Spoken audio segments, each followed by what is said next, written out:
On est très heureux pour cette séance des lundis numériques de recevoir on va dire, les archives de Paris et en particulier Marie-Pierre Lemblin, archiviste et chargée du fonds des dessins et modèles. Elle va nous parler beaucoup plus en détail de tout ça. Merci beaucoup d'avoir accepté l'invitation. Et puis Jean-Charles Virmeau, chef du département des archives privées et des fonds spéciaux. Les fonds spéciaux, ce sont à la fois les documents figurés, documents graphiques, photographies, etc. Les archives privées, ce sont les archives privées. Et donc les fonds spéciaux, on devine, c'est toutes les choses un peu bizarres, dont les objets. Et donc, merci à lui de nous rejoindre. On voulait vous inviter parce qu'on est intéressé en histoire de l'art, par la question des objets, par la question de leur numérisation, par la question de leur mise à disposition.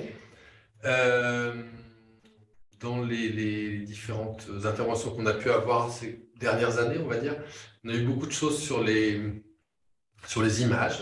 Et on se disait que c'était bien aussi de parler des objets. Et puis, moi, ce qui m'intéressait aussi, c'était d'entendre des archivistes qui ne sont pas des gens de musée, et donc qui ont une autre approche de l'objet voilà, comme document, enfin, notre statut, en sachant aussi, et je m'arrêterai là, vous me contredirez si je dis des bêtises, mais que dans la logique de l'archive, l'unité de description n'est pas vraiment l'objet, on ne descend pas normalement jusqu'à l'objet, et que là, donc, voilà, moi ce qui m'intéressait aussi, c'était de savoir comment, en tant qu'archiviste, on se saisit des objets à l'unité, à la pièce, et comment on fait dialoguer des modèles de description très hétérogènes. Donc encore, merci d'être venu, de vous être déplacé jusqu'à l'INHA. Et puis merci à la vingtaine de personnes maintenant, on le voit, qui sont en ligne avec nous. Et je vous laisse la parole. Merci beaucoup. Bonjour à tous. Je suis ravie de vous parler aujourd'hui du fonds des dessins et modèles des archives de Paris sous le prisme de la description et de la mise en ligne. Alors, Alors, on va partager, oui. Déclenche le partage d'écran. PowerPoint. Donc, en premier lieu, on va évoquer la question des objets dans un fonds d'archives, parce que effectivement, les services d'archives sont des lieux qui, dans l'imaginaire, sont plus, qu'on imagine plus dédiés à la conservation des documents 2D, mais des archives 3D, ils sont également conservés. Qu'il s'agisse de maquettes, d'objets émanant de dossiers d'enfants assistés, donc des croix, des bracelets, des rubans, des pièces à conviction, mais surtout ce qui nous intéresse aujourd'hui, les dessins et modèles. Alors, les dessins et modèles, qu'est-ce que les dessins et modèles relèvent de la propriété industrielle, comme les brevets, qui protègent les inventions et les innovations techniques, et les marques, qui permettent de distinguer visuellement un produit, un service ou une entreprise. Donc, l'objet de la propriété industrielle, c'est de protéger, valoriser les inventions, les innovations et les créations.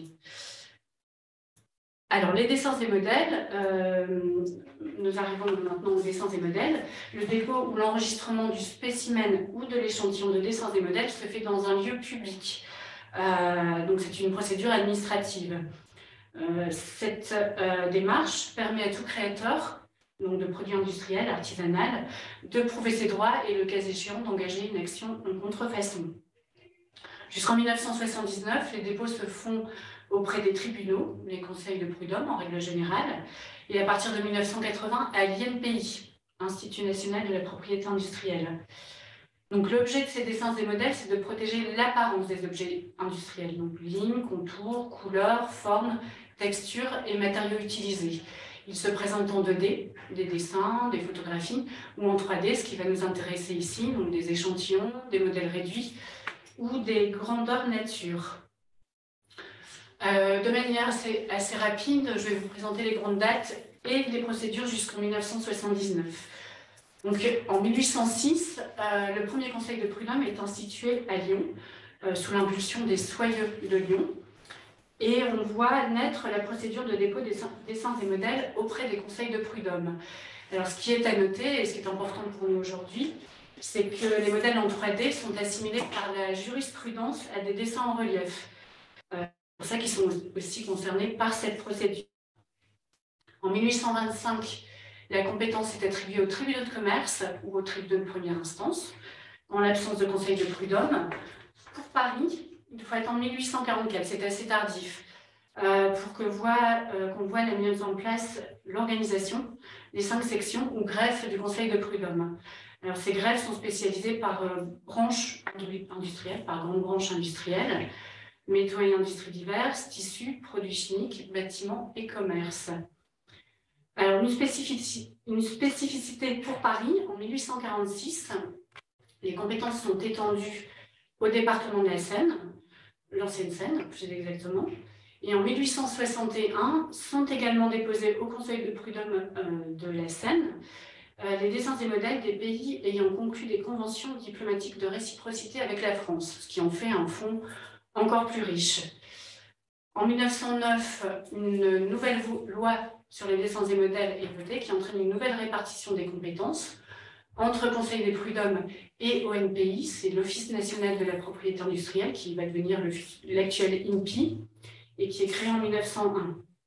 Et enfin, en 1980, suite à une loi de 1979, l'ensemble de la procédure est centralisé à l'échelon national à l'INPI. Donc voilà pour les grandes dates. La procédure, à grands traits, avant 1910, c'est une procédure facultative et payante. L'échantillon ou reproduction est déposé, donc je vais vous montrer un exemple un peu plus tard. L'échantillon est déposé sous pli scellé, fermé. En général, c'est une boîte en bois ou un carton, sur laquelle, donc ça c'est très important, sur laquelle figurent quelques informations. Donc un cachet, la signature du déposant, l'auteur ou le mandataire, le sceau du conseil de prud'homme avec la précision de la section du dépôt, le numéro de dépôt et parfois l'indication de l'objet du dépôt, du nom et de l'adresse du déposant. Le dépôt se fait en un exemplaire et sans limite de nombre dans le dépôt. Il peut y avoir une légende explicative, mais c'est facultatif.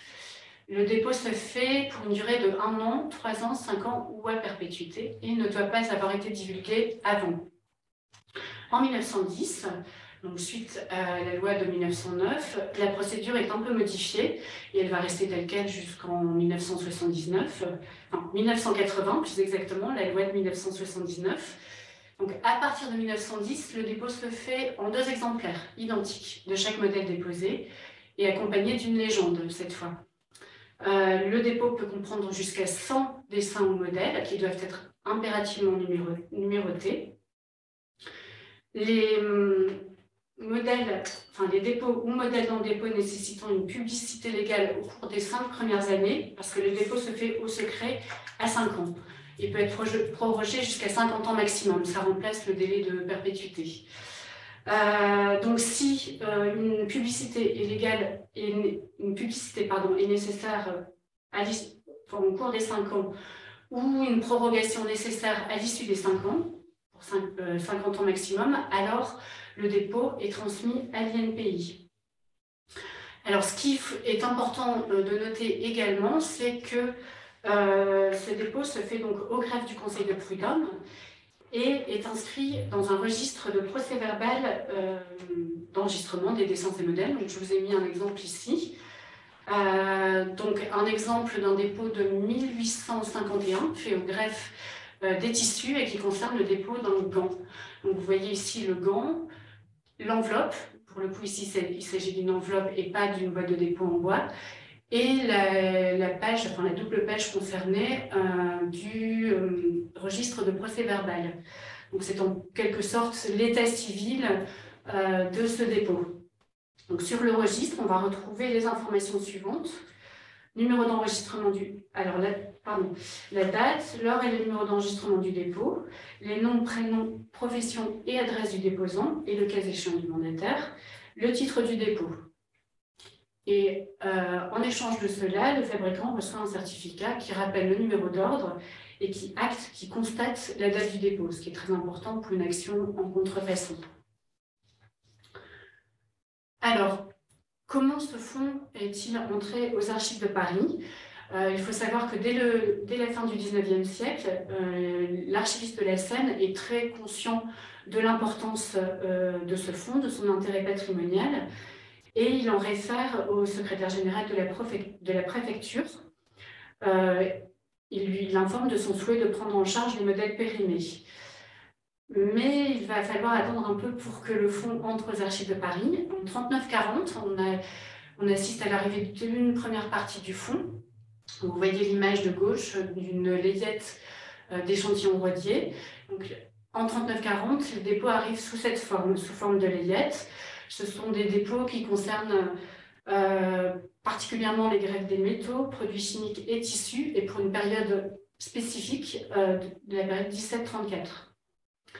Dans un deuxième temps, en 90-92, arrive une deuxième partie du fonds, donc représentée par l'image de droite, les déposés modèles périmés, encore conservés dans les caves du Conseil de Prud'homme. Donc on le voit, c'est une conservation, si on peut appeler ça comme ça, c'est plutôt un vrac en fait.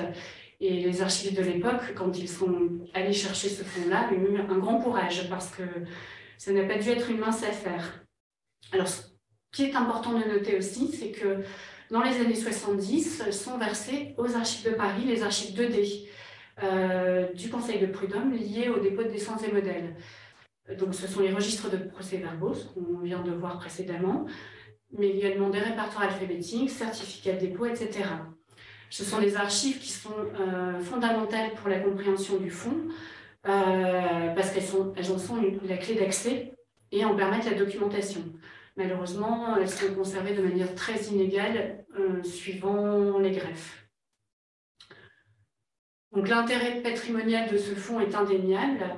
Il s'agit d'un véritable conservatoire de la création industrielle artisanale de Paris et de l'ancienne Seine pour les 19e et 20e siècles. Donc on y voit une extraordinaire diversité de formes de documents, d'objets, donc des 2D, photos, dessins, mais également des 3D, échantillons, modèles réduits ou grandeur nature. Les artisans du quotidien côtoient les plus grands noms, les objets communs, l'industrie du luxe. Je ne vais pas rentrer dans le détail de tous les greffes, mais par exemple, pour le greffe de tissu, on va conserver des vêtements, des accessoires, des échantillons. Ça peut concerner des grands noms, par exemple les échantillons Calosor ou Rodier, mais également de modestes artisans, des fabricants de chapeaux, donc des modistes, chausseurs, fabricants de corsets, etc.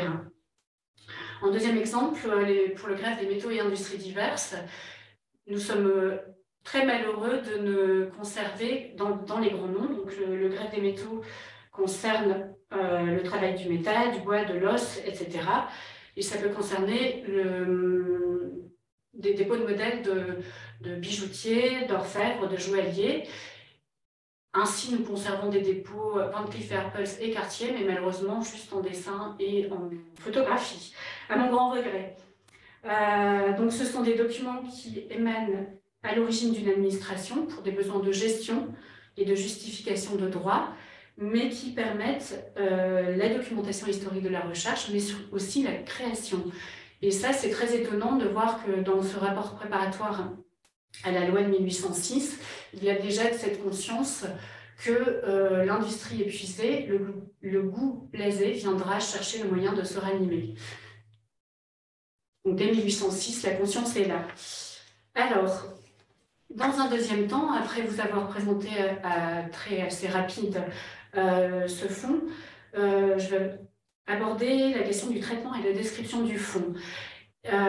Pour planter le décor, il faut savoir que ce fonds représente 40 000 dépôts, soit à peu près 1,5 km linéaire de rayonnage, ce qui est assez important. Donc un fonds qui comporte des boîtes de dépôt qui ont pu arriver ouvertes, vides, ou qui ont disparu tout simplement. Ainsi, ce qu'il faut savoir, c'est que le Conseil de Prud'homme a procédé à des éliminations avant même l'entrée du fonds aux archives de Paris. Avant 1910, seuls les dépôts à perpétuité sont conservés. De plus, des dépôts ont pu être transmis à l'ONPI, futur INPI. Enfin, malheureusement, on a pu avoir des vols dans le fonds. Donc, pour comprendre là où on en est maintenant, je vais vous présenter un historique de ce traitement du fonds. Donc, en 1992, on le voit, les archives de Paris, les archives de l'époque, se retrouvent face à une masse considérable en vrac, avec des dépôts dans leur boîte de dépôt ou non. Et on l'a vu, la boîte de dépôt est très importante pour identifier le dépôt et faire le lien avec les sources écrites et documenter ce dépôt. Donc, pour avancer dans la connaissance du fond, une méthodologie est mise en place qui est nécessaire pour pouvoir s'y retrouver. Donc, une méthodologie qui va se faire en deux grands ensembles et deux manières de faire différentes suivant ces ensembles. Donc, le premier ensemble, c'est celui des dépôts encore en boîte de la période 1845-79. Donc, pour mémoire, les caves du Conseil de Prud'homme. Une fiche inventaire type papier est mise en place. Donc, nous sommes en 92. L'informatique est encore pas forcément très développée. Donc, on travaille sur une fiche papier. Donc, cette fiche d'inventaire type elle permet de décrire chaque dépôt de manière sommaire et homogène, normalement. Cette fiche s'enrichit avec le temps, l'évolution des consignes données pour la description. Donc, je vous ai mis ici une première fiche qui est vraiment, on peut dire, la fiche d'origine avec quelques champs à remplir. Donc, la section ou le greffe, le numéro de dépôt, la date, la durée, donc 1 an, 3 ans, 5 ans de perpétuité, les noms, prénoms, adresse du déposant, la nature du dépôt. Normalement, donc ici, il s'agit du titre de dépôt tel qu'on le retrouve sur la boîte de dépôt. Et enfin, les matières et la description. On peut également y retrouver la typologie, donc s'il s'agit d'une nature, d'une photo, d'un dessin, et les dimensions de documents, mais ça n'est pas systématique. Ensuite, donc la fiche va s'enrichir avec le temps, comme je vous l'ai dit. Donc ici, je vous ai mis l'exemple de ce gant que l'on a vu précédemment, donc ce dépôt de 1851 en greffe des tissus. Donc on le voit, la fiche ici est très peu remplie, c'est vraiment très succinct. Je vous ai mis un deuxième exemple d'une fiche qui est un peu plus remplie et qui va comprendre d'autres renseignements. En fait, cette fiche qui est plus détaillée va permettre de plus orienter la personne qui va s'occuper de décrire le dépôt et de faire en sorte qu'il n'oublie pas des informations. Donc on va indiquer si la boîte est vide ou pleine. Donc là, on ne la voit pas sur cette fiche-là, mais sur la précédente, on le voit si la boîte est avec ou sans numéro. La date du dépôt, la section, donc ça on l'a déjà vu, la durée, le nom du déposant et son adresse, la profession, donc ça c'est en plus par rapport à la fiche initiale. Le cachet initial, c'est ce qui se retrouve sur la boîte, donc ça va être, on pense, la plupart du temps il s'agit des initiales du mandataire, mais parfois ça peut être les initiales du déposant ou toute autre forme de représentation. Le champ société, donc ici, ça va nous permettre de renseigner en général le statut juridique de la société, s'il s'agit d'une ESA, d'une SARL, les distinctions honorifiques éventuelles qu'a pu recevoir le déposant. Informations supplémentaires également, les noms et adresses du mandataire, du dessinateur ou du photographe. S'il y a une notice, oui ou non. Alors, ici, ça paraît simple, hein, on entoure ou on barre, mais parfois, ce n'est pas très simple à relire. Et on ne comprend pas très bien ce que la personne qui a rempli la fiche a voulu dire. Ensuite, donc, la description. Donc là, on va un peu plus orienter pour que la description se fasse au mieux, de la manière la plus précise possible. Donc, forme, technique, couleur et matière. Le numéro de fabrication, il s'agit du numéro relevant du déposant, donc de la maison qui dépose. Les dimensions, la représentation, s'il s'agit d'une nature, d'un dessin, d'une photographie. Le nombre d'exemplaires, on l'a vu qu'avant et après 1909, le nombre d'exemplaires va varier de 1 à 2. L'état de conservation, bon, médiocre, mauvais. Et enfin, un champ restauration, donc, qui, je l'avoue, enfin, je l'ai jamais vu rempli sur les fiches. Et d'ailleurs, ce champ ne figure pas sur toutes les fiches. Donc, où retrouve-t-on ces informations? Donc, je l'ai dit précédemment, on les retrouve sur la boîte de dépôt, donc les informations suivantes: numéro, date de dépôt, nom, parfois la profession du déposant, mais toujours l'adresse et le titre du dépôt. Et pour remplir le reste des champs, il faut ouvrir la boîte. Donc, comme on l'a indiqué en préambule, ce sont des fiches qui sont remplies par des archivistes et non du personnel de musée, donc de manière plus ou moins exhaustive et homogène suivant les projets. En effet, on a vu certains projets se développer, notamment en 1992, une exposition objet qui a donné lieu à un catalogue. Et pour ce catalogue, les objets ont été décrits de manière très, très, très précise.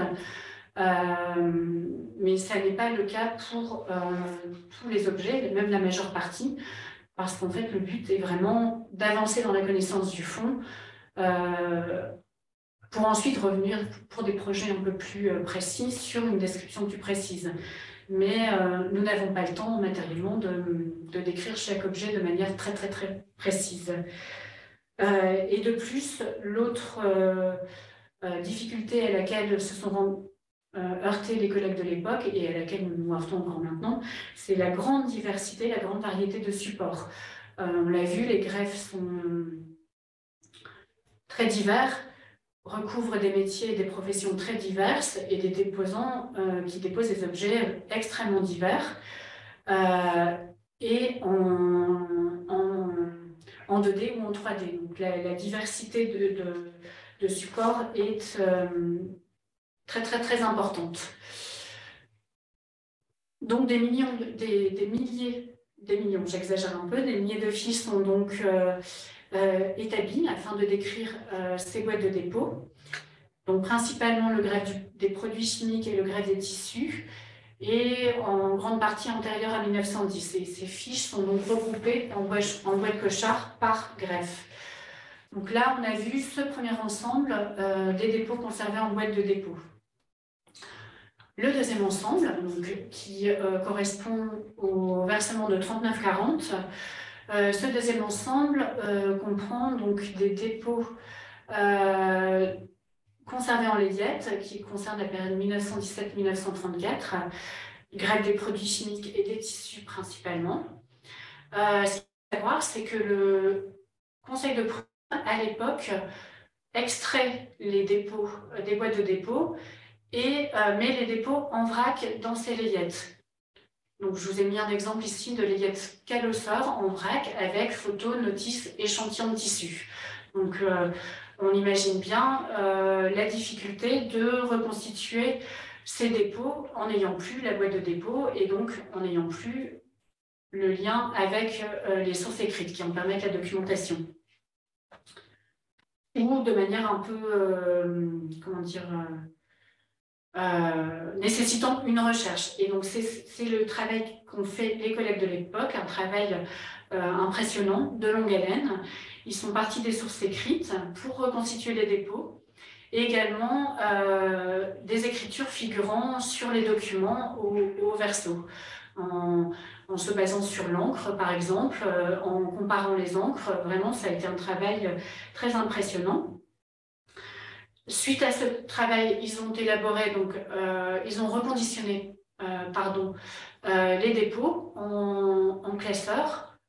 Donc, comme on le voit ici pour ce dépôt calosseur, donc photo, notice et échantillon de tissu reconditionnés en pochette polyester. Les grands formats, je ne vous ai pas mis d'exemple ici, sont conservés en pochette Millard et en meuble à plan. Et ils ont élaboré des instruments de recherche Word, des instruments de recherche qui ont le mérite d'exister, que vous pouvez consulter sur notre site internet, sur le site des Archives de Paris, donc avec des informations minimales, à savoir le nom du déposant, parfois la profession, l'adresse, la code du dépôt, le numéro de dépôt, la date et le titre. Je vous ai mis un deuxième exemple d'un dépôt Sheruit qui a été reconditionné par notre service de la conservation préventive en boîte de conservation avec un système de plateau afin de pouvoir isoler les échantillons et qu'ils ne s'écrasent pas les uns les autres.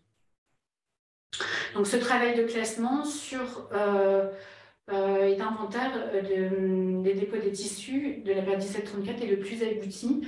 En gros, 19 000 échantillons de tissus et quelques modèles en nature ont été ainsi reconditionnés et sont accessibles en salle de lecture des archives.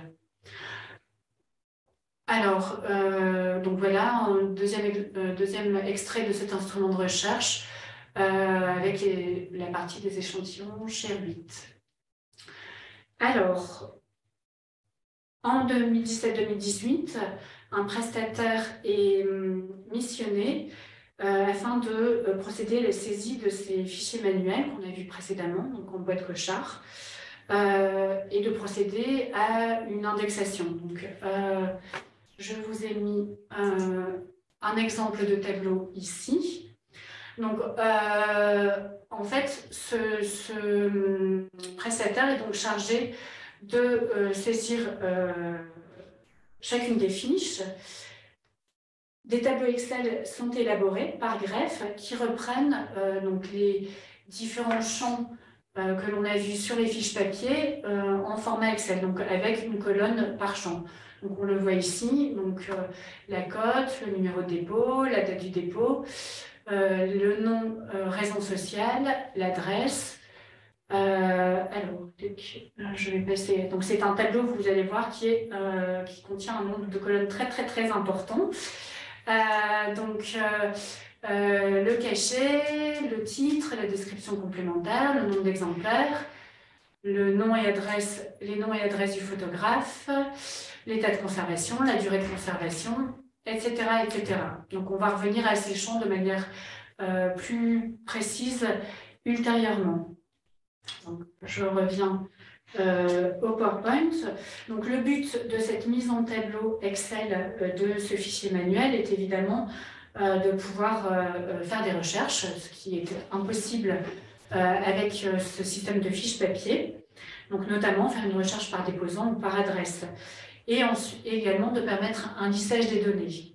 Parce que ce qu'il faut savoir, c'est que les personnes qui ont établi ces fiches se sont heurtées à un double problème, un problème de lecture des informations figurant sur les boîtes, problème de lecture également des sources écrites. Enfin, les écritures n'étaient pas forcément très aisées à déchiffrer.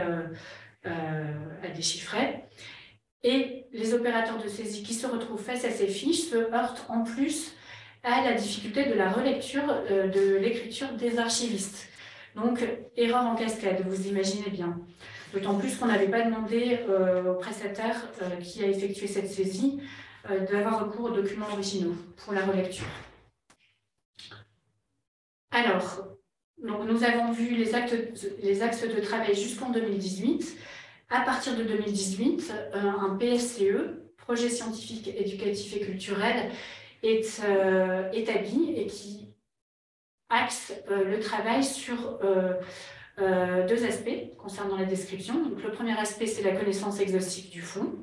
Donc, le but est d'avancer assez rapidement afin de connaître ce que contient ce fond. Et le deuxième axe, c'est le traitement prioritaire du greffe des tissus, sur lequel le travail est le plus avancé à l'époque. Donc, différentes opérations sont initiées. Et la première, et non des moindres, est la connaissance d'une moitié du fond qui n'est pas connue à cette date-là. En effet, en 2018, la moitié du fond est encore conservée en carton de déménagement, en vrac. On ne connaît pas ce qui est contenu dans ces cartons. Il faut imaginer 20 000 dépôts et des boîtes de dépôt qui sont encore scellées. Donc ce prestataire a pour mission d'effectuer le récollement des boîtes sans ouvrir sans ouvrir les boîtes. Le but, c'est vraiment d'avancer et de repérer pour chaque dépôt les informations minimales suivantes: le greffe, le numéro de dépôt, la date du dépôt, les noms et adresses du déposant, la profession et le titre du dépôt. On lui demande de rechercher les informations sur les boîtes et d'avoir recours, si nécessaire, aux sources écrites, si elles existent. En effet, parfois, les informations sont lacunaires sur les boîtes parce qu'elles n'y figurent pas ou parce que la boîte a été abîmée, ou bien parce que la lecture en est difficile, tout simplement. Donc, un tableau Excel est établi par ce prestataire avec un onglet par greffe. Donc, en 2021, 95% du fonds est identifié, ce qui est une avancée énorme pour la connaissance de ce fonds. Ensuite, l'opération suivante va consister à uniformiser les instruments de recherche Excel existants sous forme d'un seul modèle de tableau, avec priorité donnée au greffe des tissus et au dépôt des autres sections ayant fait l'objet de reproduction numérique. On a en tête la mise en ligne. Donc le travail, donc en gros, c'est à mon arrivée en 2019. L'axe de travail est vraiment d'avancer sur ce travail de mise en ligne afin de pouvoir mettre à disposition par le biais d'un site internet, d'une base sur notre site internet, les dépôts pour lesquels on a des images. L'opération suivante va consister à la rétroconversion des instruments de recherche Word. Donc on a vu précédemment concernant le greffe des tissus et des produits chimiques. En effet, un fichier Word n'est pas aisé pour la recherche. De plus, on l'a vu, ces fichiers Word reprennent pour chaque dépôt des informations à minima. Donc en interne, on va demander à un agent de transformer ces fichiers Word en documents Excel en renseignant les premiers champs, ceux qui figuraient sur les instruments de recherche Word, à savoir le code, numéro, date du dépôt, nom, raison sociale du déposant, profession, adresse et titre du dépôt. Et dans un deuxième temps, donc je vais m'atteler à la relecture de ces tableaux Excel en mettant l'accent sur le greffe des tissus et en m'appuyant sur les documents reconditionnés, donc on l'a vu en classeur, et sur les sources écrites, et en renseignant cette fois-ci toutes les colonnes du tableau.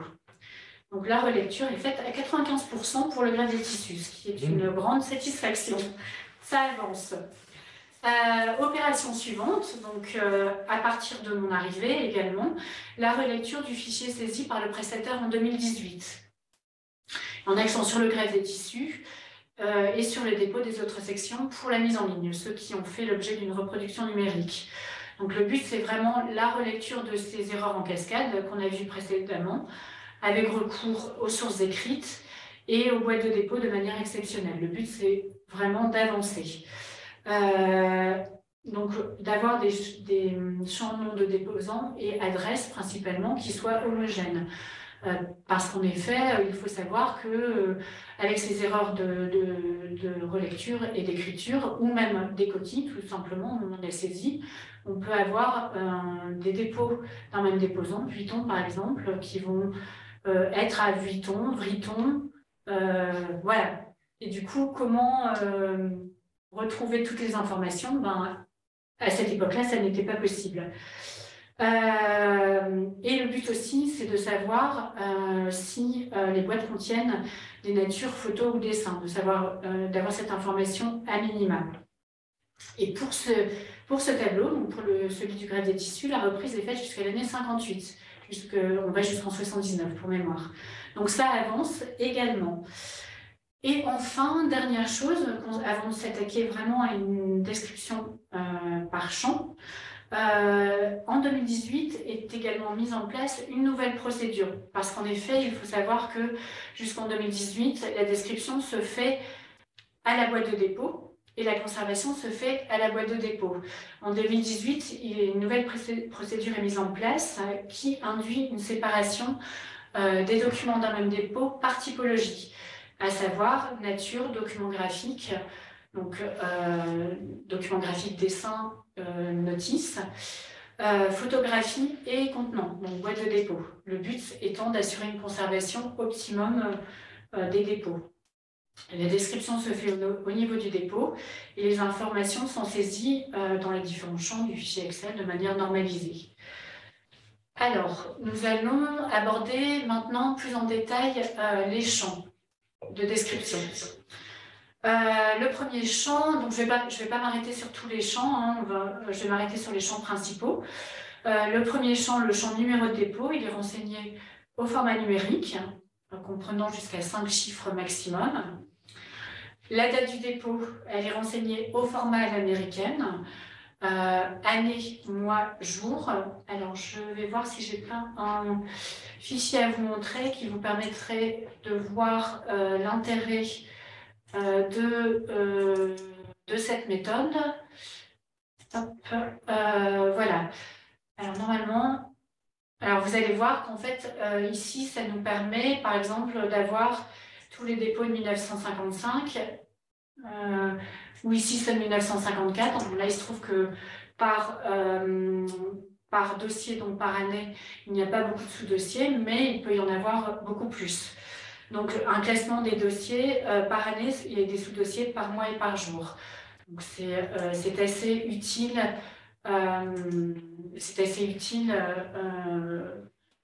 Pour la recherche. Alors, ce qu'il faut que vous sachiez, si vous vous retrouvez confronté à ce type de traitement et à des fonds, à des documents antérieurs à 1900, c'est qu'Excel ne reconnaît pas les dates avant 1900. C'est un fait. Excel commence à 1900. Donc, du coup, il a fallu mettre en place... alors, ça n'est pas nous, hein. Enfin, c'est pas moi qui l'ai fait, c'est notre service des technologies numériques, mais afin de pouvoir harmoniser ces formats de dates, on a eu recours à ce service qui nous a mis en place une formule et qui nous permet d'harmoniser ces dates. Alors, pour ces champs, ces deux premiers champs, numéro et date de dépôt, la relecture chronologique des tableaux permet un repérage des incohérences et des erreurs éventuelles de numéro de dépôt ou de date, et la correction à l'appui des boîtes de dépôt et des sources écrites. Donc, le champ suivant sur lequel je vais m'attarder est celui de le champ non-raison sociale que l'on va normaliser. Alors, pour exemple, je vais vous prendre Paul Poiret, l'exemple de Paul Poiret. En effet, avant 1924, jusqu'en 1924, Paul Poiret dépose en son nom propre. On ne va pas indiquer dans ce champ-là Paul Poiret, mais Poiret, Paul. À partir de 1925, il dépose au nom de sa société qu'il vient juste de créer. Et dans ce cas, l'information qu'on va indiquer sera la suivante. Ça sera Paul Poiret SA. Donc, pour un même déposant, en quelque sorte, on peut avoir de renseignements différents, de formes différentes de renseignements du champ.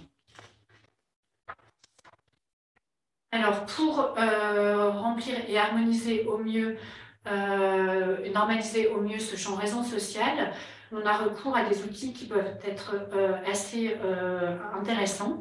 Le Didot-Bottin, qui est en grande partie sur Gallica, et pour les dépôts postérieurs à 1920, le RCS, le registre du commerce de l'Essonne, qui est conservé aux archives de Paris. Ensuite, le champ suivant, le champ profession ou domaine d'activité. Pour ce champ-là, nous n'avons pas pu mettre en place une liste normalisée. Les informations sont reprises telles que mentionnées sur la boîte ou dans les sources écrites. Il faudra qu'on le fasse ultérieurement, mais je ne vous cache pas que ça sera un très gros boulot, parce qu'en effet, pour un même déposant, en fait, on peut avoir différentes formulations de la profession, de même pour une même profession. Ainsi, on pourra avoir pour un fabricant de corsets, corsetière, fabricant de corsets, corset. Voilà, vraiment différents termes. Donc, on a fait ce choix pour l'instant de laisser les termes tels quels. Le champ adresse, ensuite, est renseigné d'une manière également normalisée. Donc, numéro, nom de rue-ville, par exemple Ancêtre du Faubourg Saint-Honoré, Paris 8e arrondissement. Pour les villes de banlieue, on indique entre parenthèses le département, normalement la Seine. Pour les villes étrangères, on indique entre parenthèses le pays. Alors, ce qu'il faut noter aussi pour ce champ-là, c'est que le nom de rue est indiqué tel qu'il est indiqué sur la boîte de dépôt, et on a rajouté entre parenthèses le nom actuel de la rue s'il y a eu un changement de nom. Ensuite, suivent différentes colonnes d'indexation avec des menus déroulants parfois. Donc une colonne lieu, donc, qui est avec menu déroulant, ce qui évite de faire des erreurs. Le menu déroulant est élaboré également par notre service des technologies numériques et est utilisé pour d'autres fonds des archives de Paris. Ensuite, deux colonnes voie parisienne. Une colonne numéro dans laquelle on indiquera le numéro de rue, mais parfois on pourra indiquer son numéro si le numéro n'était pas indiqué. Une colonne rue hors Paris qu'on va renseigner de manière littérale. Et enfin, la colonne pays. Alors pour cette normalisation, pour cette indexation, nous avons recours également à différents outils que je vous signale et qui sont très utiles. Tout d'abord, une nomenclature officielle des voies publiques et privées établie par la ville de Paris. Il faut savoir que cet outil est en ligne sur notre site internet et que c'est vraiment une bible pour connaître l'histoire des rues de Paris. Le deuxième outil auquel on a vraiment recours très régulièrement également, c'est celui des plans de Paris numérisés, qui sont également en ligne sur notre site internet. En particulier, c'est très intéressant pour la période avant 1860. En effet, jusqu'en 1860, Paris est dans les limites est circonscrit dans des limites anciennes de 12 arrondissements qui ne correspondent pas aux arrondissements actuels. Donc c'est un outil de base pour indexer de la meilleure manière qui soit. Et d'ailleurs, pour ces cas-là, on surindexe en mettant le nom de l'arrondissement ancien et le nom du nouvel arrondissement. Ensuite, le champ titre. Alors pour ce champ, on a repris le titre tel qu'indiqué sur la boîte de dépôt tel quel, éventuellement par défaut dans le registre de procès-verbal du greffe s'il existe. Les champs de description complémentaires, donc on va y indiquer, on l'a vu dans la fiche développée, le numéro de fabrication du modèle qui est donné par la maison. Il faut savoir que pour les dépôts des maisons de couture, on peut avoir des numéros de fabrication, mais également des noms de modèles. Ensuite, on va indiquer également des informations suivantes, la forme, la technique, les couleurs, matière, dimension, s'il y a des lacunes. Donc, je l'ai déjà évoqué précédemment, ce champ va être plus ou moins développé suivant les projets. En règle générale, on essaie d'avancer assez vite, donc ce champ est rempli de manière plus ou moins exhaustive, mais pour certains projets, comme le catalogue objet, ce champ a été rempli de manière extrêmement détaillée. Et ça, vous le voyez si vous vous baladez sur notre site internet, sur la base. Certains objets sont très décrits et d'autres moins.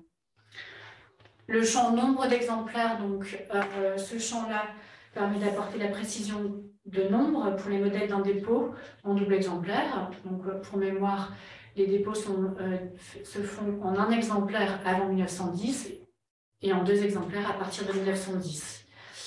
Le champ nom et adresse du photographe dessinateur. Donc ce champ est renseigné de la manière suivante: prénom, nom, numéro, nom de rue, ville, par exemple Man Ray, 31 rue Campagne 1er, Paris 14e arrondissement. On a rajouté, pour le cas où le nom du dessinateur ou le nom du photographe n'y figurait pas, dessinateur non indiqué ou photographe non indiqué. Donc ça, c'est une information qui est importante pour la question des droits d'auteur et de la mise en ligne.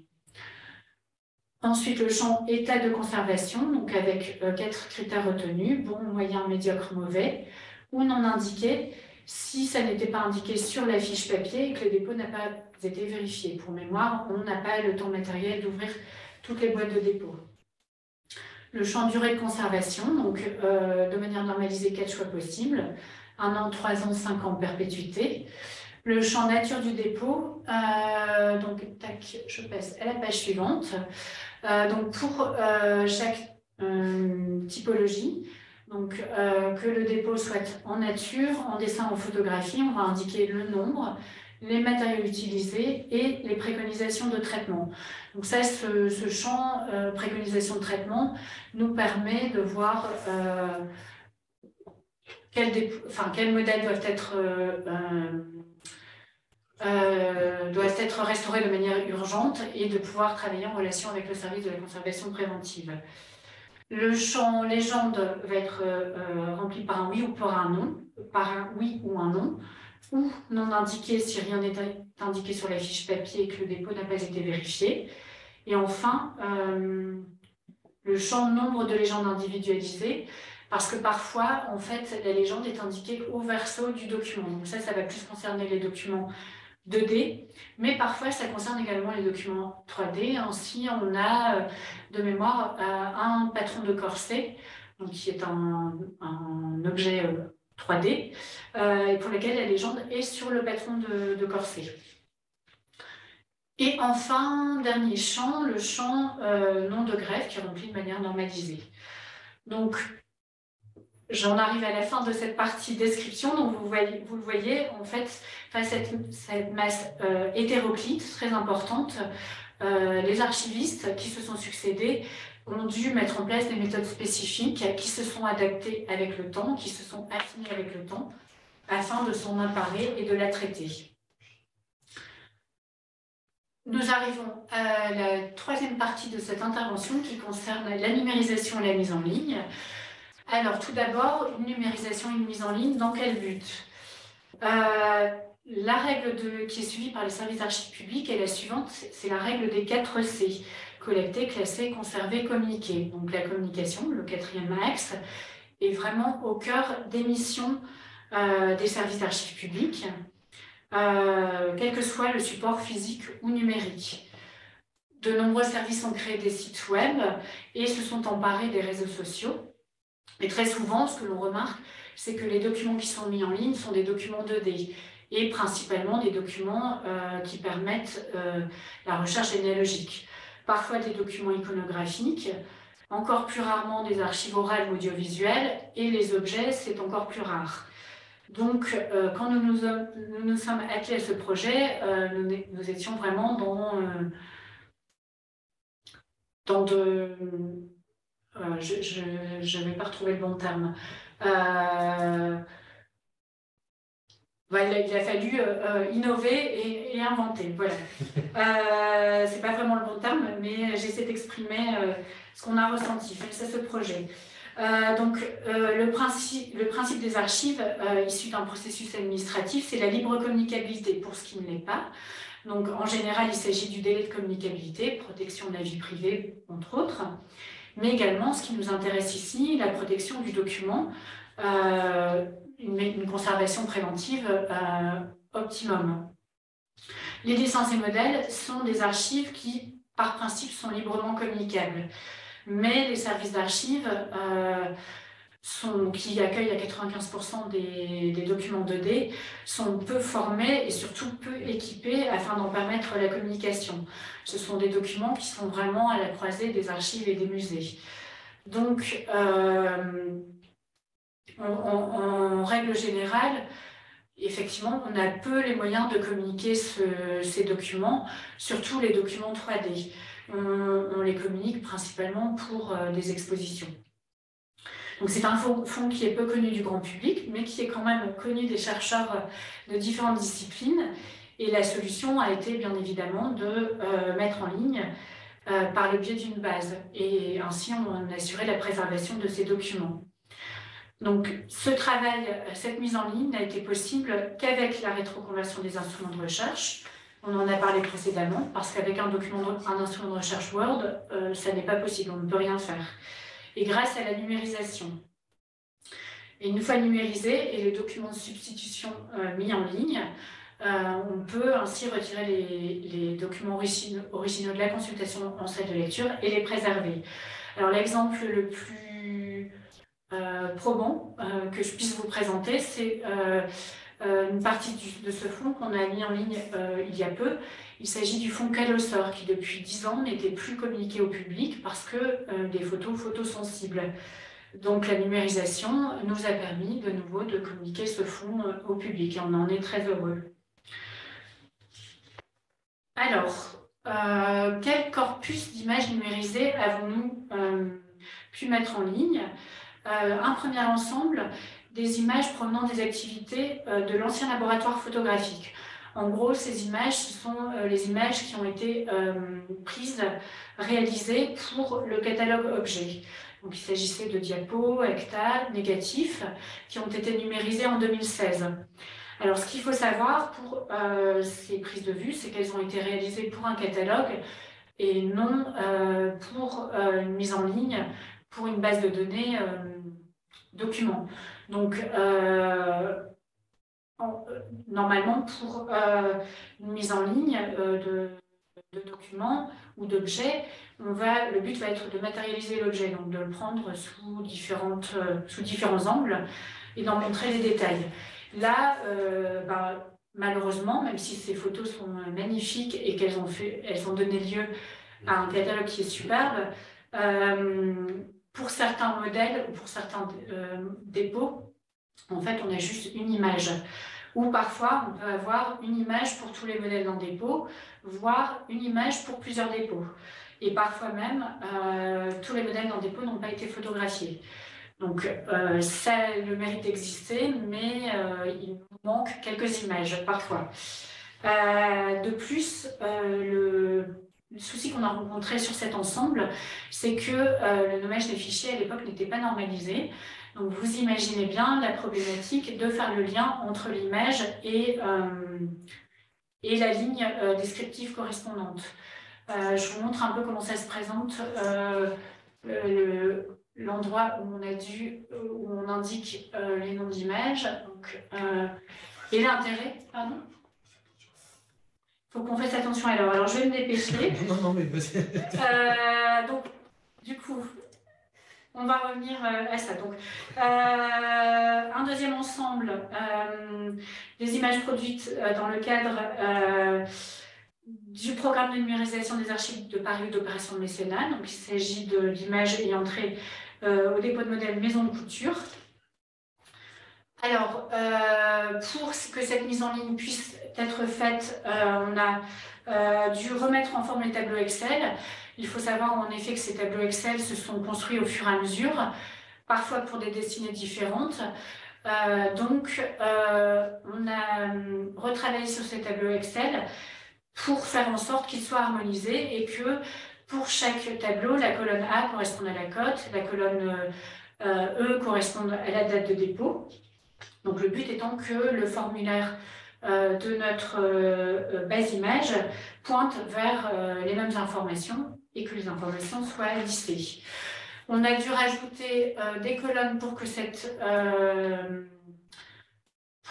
mise en ligne puisse se faire et pour faire correspondre image et description.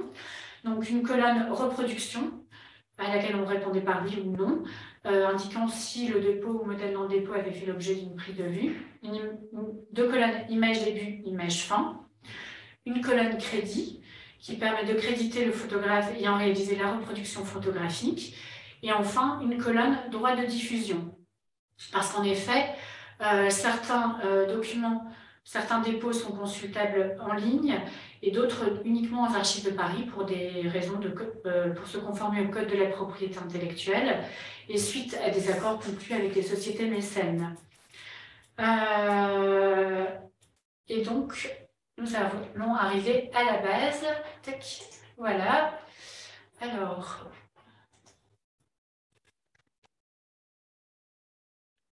Voilà, donc on accède donc à la base par un formulaire de recherche qui comporte différents champs. La recherche peut être simple ou multicritère et les champs comportent des menus déroulants ou non. Donc le champ recherche libre, c'est celui que j'utilise la plupart du temps. Il pointe vers le numéro de dépôt, le nom du déposant la profession, le domaine d'activité, l'adresse du déposant, le titre et la description complémentaire.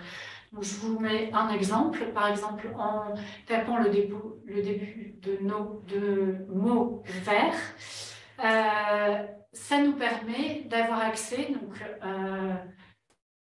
au dépôt ou modèle dans le dépôt pour lequel le mot vert est contenu dans la description complémentaire, pour lequel le mot est contenu dans le titre, et pour lequel le mot est contenu, ou le début de mot est contenu dans le nom du déposant.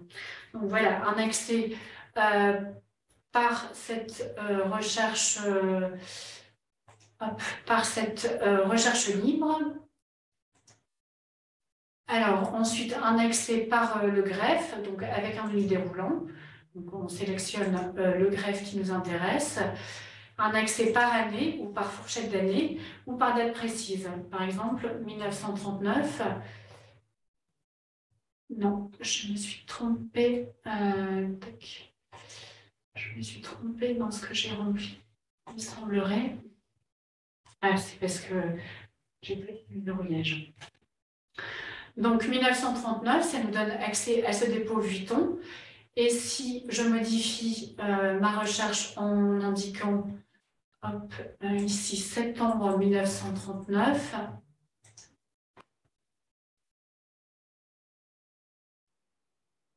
j'accède au même résultat. Donc l'année de dépôt, le numéro de dépôt, donc ça je ne vais pas trop m'y arrêter, parce que j'ai encore un peu de temps là. Peu. Ouais. On va peut-être pas du coup rentrer dans tous les détails des dépôts. Des champs, peut-être vous dire... vous en êtes dans la description des fonds, en termes de volume, de proportion. Alors, en termes de volume, bah là, dans la mise en ligne, on en a mis en ligne dans les 1000, je crois, sur les 40 000, okay. À peu près. Mais en termes de description, comme vous l'avez vu, en fait, il y a vraiment différents niveaux de description. Donc, c'est un peu compliqué de dire exactement où on en est de manière complète. Je sais pas, du coup, comment évaluer ça. Et alors, pardon, je t'ai interrompu, il y avait peut-être un dernier point que tu... En fait, j'allais rentrer un peu dans le détail, mais peut-être que... Oui, ça, je pense qu'on peut... On peut le faire par le biais de questions. Voilà, et puis, je pense que les gens sont en train de regarder en même temps, donc ils ont peut-être des questions. Il faut vraiment s'emparer de la base. Voilà, c'est ça, de l'explorer. Merci beaucoup. J'ai peut-être été trop dans le détail. C'est pas grave, non, mais c'est bien que ce soit très complet et qu'on comprenne en fait, tout le chemin de... C'est ce que je peux dire en conclusion, en tout cas, c'est que en fait, cette base de données, c'est vraiment l'aboutissement du travail des archivistes et des agents qui ont travaillé sur ce fonds depuis 40 ans. Et ces différentes phases, fiches papier, reprise des fiches papier au format Excel, enfin vraiment toutes ces étapes ont permis ça. Sans ça, on n'en serait pas là. Voilà. Non, et puis ça restitue bien ce que c'est que de récupérer un fonds comme ça et comment on fait face. Sur 4, 5, 10. Oui, alors je peux évoquer ça effectivement. Donc, comme je l'ai expliqué, en fait, on a mis en place une nouvelle procédure qui permet une meilleure conservation des différentes parties d'un dépôt. Donc, il faut savoir qu'un même dépôt peut contenir donc, la boîte de dépôt, une boîte en bois, et à l'intérieur une notice, un document 2D, un document 3D, et il va sans dire que ces différentes parties du dépôt doivent être conservées de manière différente pour être bien conservées. On ne conserve pas de la même manière une photo et un document, un objet 3D, et un objet 3D en verre ou un objet 3D en tissu. Donc, on a commencé depuis 1 an le travail sur les dépôts de la période 1845-70, donc les dépôts les plus anciens.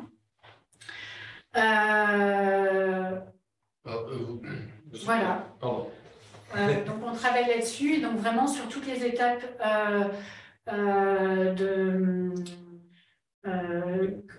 donc de la description à l'élaboration d'instruments de recherche, à la conservation définitive, c'est-à-dire mise en boîte, de conservation préventive, mise en pochette permanente neutre, etc., pour avoir vraiment une conservation optimum de ces dépôts. Et le but final est de faire restaurer ce qu'il y a à faire conserver par notre service de la conservation préventive et de missionner également notre service des technologies numériques et la photographe maison pour une numérisation et pouvoir mettre à disposition ce fonds 1845-70. Voilà. Okay. C'est un travail d'envergure. Oui, on le voit. Merci beaucoup. Alors, comme il ne reste pas énormément de temps, je vais mixer les questions que je reçois et les miennes. J'espère que tout le monde s'y retrouvera. Oui, encore une fois, merci.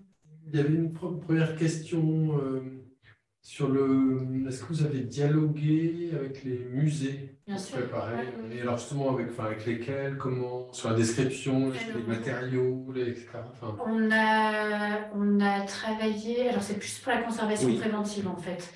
On a travaillé avec le musée de la piscine à Roubaix, avec la Cité de la Dentelle à Calais, avec Galliera, le palais Galliera, avec les Arts Déco. Et alors tout ça plutôt sous l'angle de la conservation préventive. Et est-ce que sur l'angle des bases, des descriptions, etc. Alors pour la description, moi je recours de temps en temps, enfin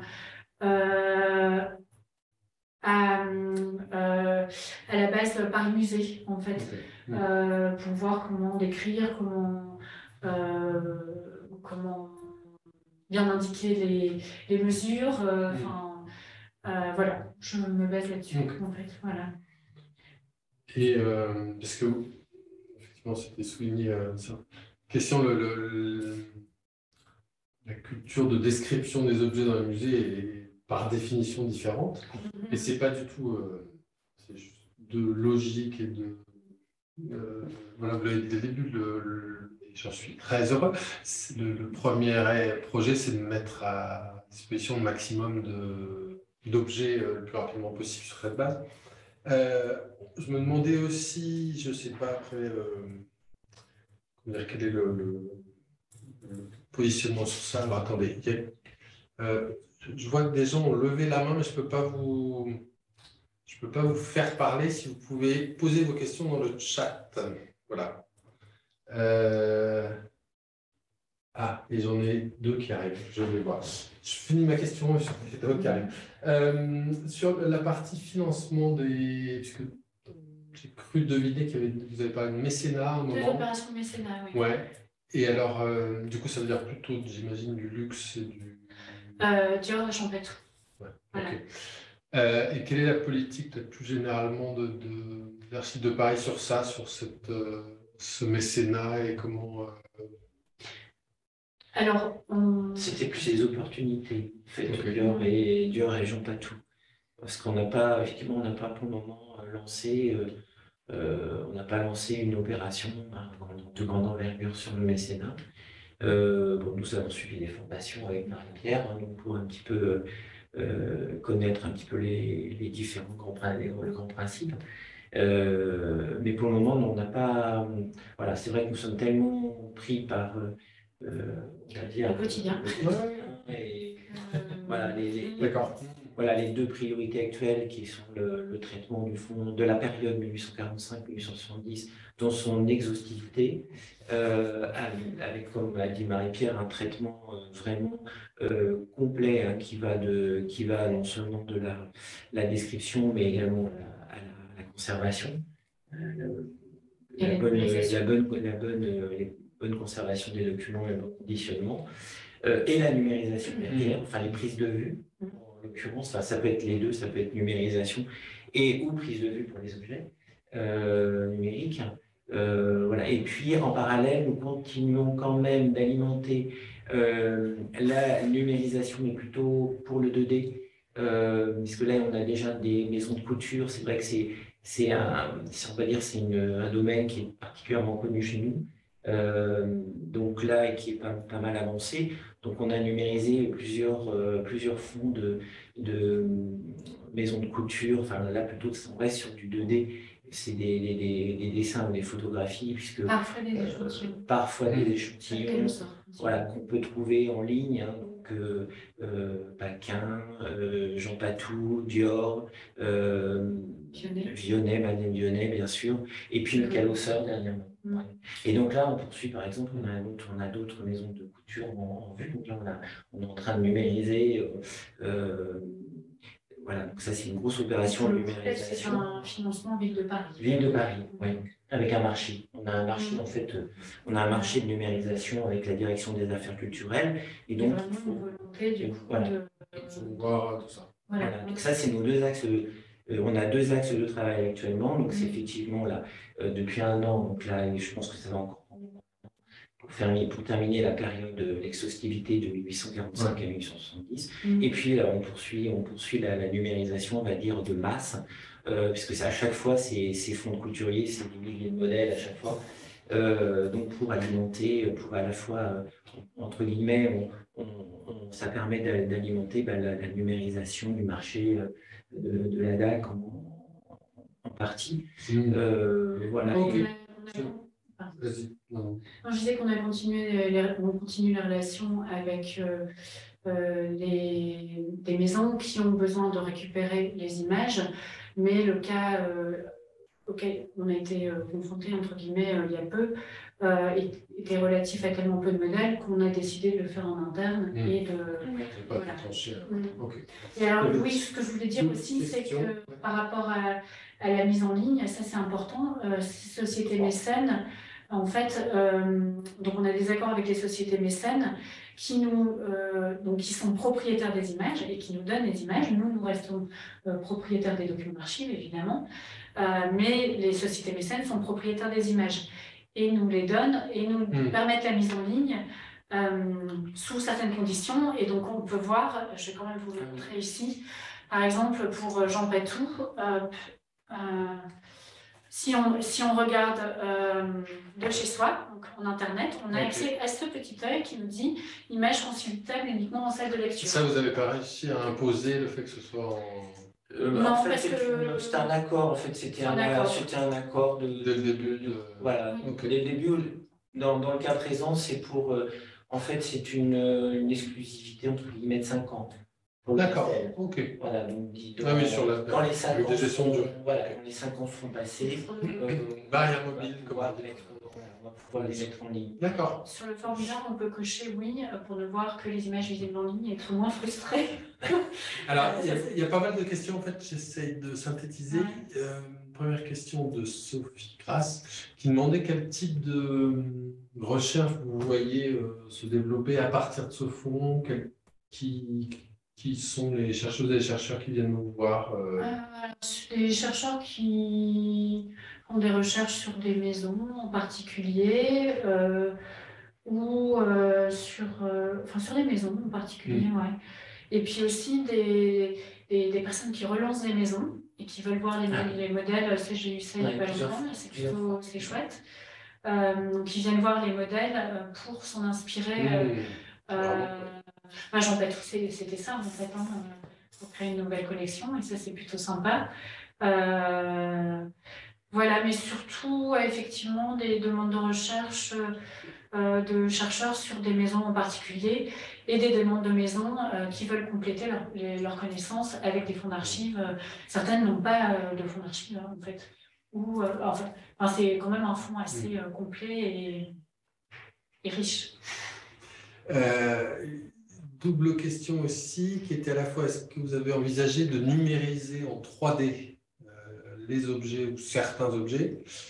Et puis, question qui la même personne sur est-ce que les registres de greffe sont numérisés? Non, les registres de greffe ne sont pas numérisés. Réponse non pour les registres de greffe. Voilà, et ça n'est pas l'actualité en fait. Pour l'instant, il y a plus, les archives axent sur la numérisation les fichiers au registre du commerce, qui est génial aussi. Ce qui est absolument génial. Et sur la Sinon, numérisation 3D, alors ça a été évoqué il n'y a pas longtemps par Monsieur Naon, mais vraiment Oui. pour des objets emblématiques. Oui, voilà. Pour l'ensemble du fonds, ça serait.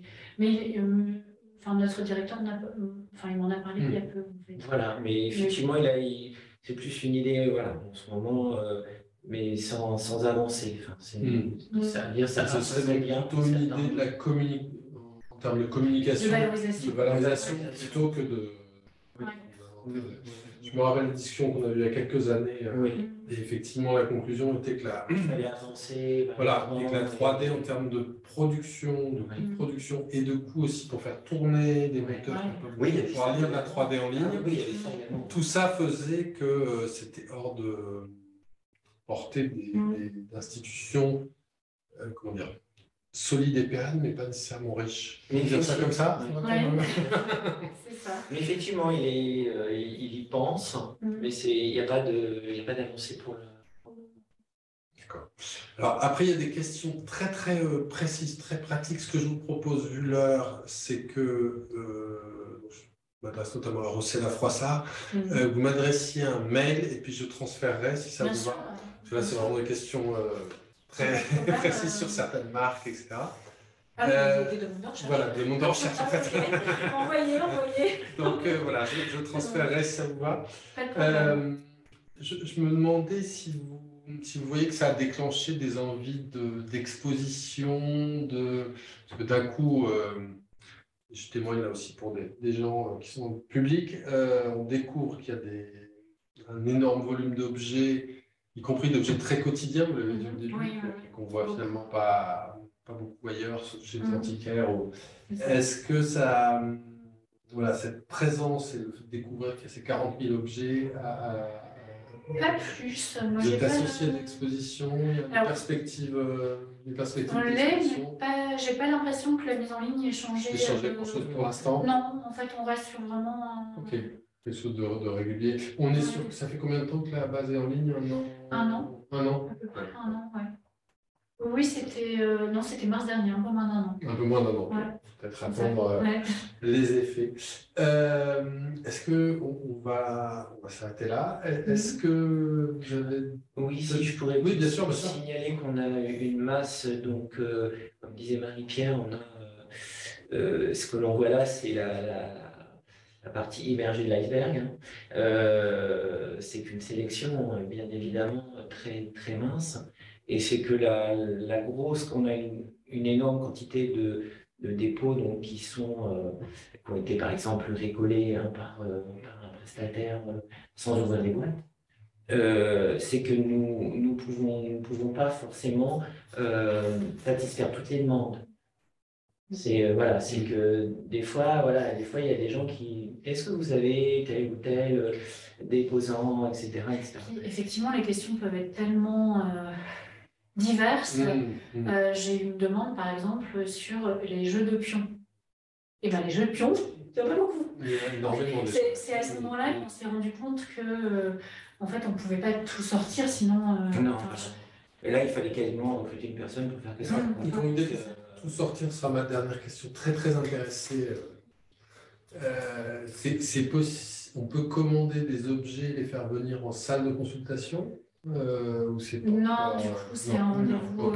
Voilà, c'est sur rendez-vous. En principe, c'est sûr. Alors, en dehors de ce qui est en classeur, et pour lesquels je l'ai bien dit... pour les objets en volume...